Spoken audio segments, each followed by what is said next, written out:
اور 54 دو آیات ذرا پڑھیے گا، یہ لکھ لیں آپ۔ اس میں یہ لکھا ہے کہ اللہ تعالیٰ نے رحمت کو اپنے پر لازم کر لیا ہے، کہ بہت بڑی بات ہے یار، یعنی وہ حاوی ہے۔ تو ظلم جو ہے، اگر کوئی یہ کہے کہ جی ہمیں چاہیے سزا، ہم اڑ گئے ہیں، ہم وہ تکبر میں آ گئے، غرور میں، جیسے وہ کفار کہتے بھی تھے نا، متی ھذا الوعد ان کنتم صادقین، بڑا ڈراتے ہو تم عذاب سے، جاؤ لے آؤ۔ اگر کوئی اس حد تک آ جائے، اڑ جائے، تو پھر اللہ کا قانون حرکت میں آئے گا نا، پھر عادل ہے نا وہ۔ لیکن وہ بار بار آپ کو ڈھیل دے گا، موقع دے گا۔ اللہ تعالیٰ بہت ہے ترغیب میں، وہ تو کہا ہے کہ زمین اور آسمان یہ سارا گناہوں سے بھرا ہو، لا تقنطوا فی الرحمہ، اللہ کی رحمت سے کبھی نا امید نہیں ہونا کہ یار میرے تو گناہ ہی بہت ہیں۔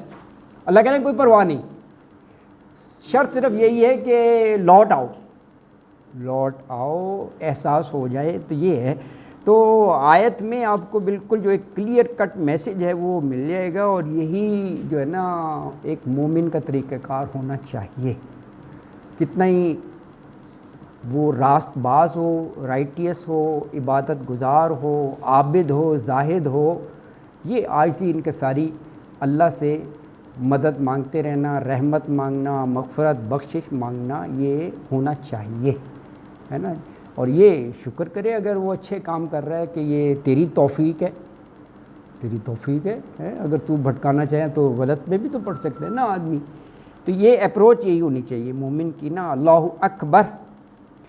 تو ہمارا یہاں پر یہ جو ہے نا رکوع مکمل ہو گیا، تو اگلے رکوع کا آغاز کیا جائے یا کل پڑھا جائے؟ ٹائم ہے ابھی کافی، ہے نا۔ اچھا ہاں، ماشاءاللہ ہے نا۔ ہاں نہیں، یہ بات انہوں نے صحیح کی کہ کل کا، چلو یہ یاد کرا دیا، کیونکہ کل آپ مصروف ہوں گے نا، کیونکہ وہ قرارداد پڑھنی ہوتی ہے اور پھر تجدید عہد کرنا ہوتا ہے پڑھ کر۔ اور یہ سنیں کہ وہ ہاں قرارداد آپ پڑھتے بھی شاید 9-10 بجے ہی ہیں، اسی ٹائم پر تو کلاس تو نہیں ہو سکتی نا۔ تو قرارداد کو پڑھیں، واٹ واز دا ریزولوشن، آگے رکھ کر جو ہے نا وہ تجدید عہد کہتے ہیں پاکستان کا مطلب کیا، لا الہ الا اللہ۔ اس کو کریں آپ ریویو، یہ بڑا ضروری ہے۔ جزاک اللہ۔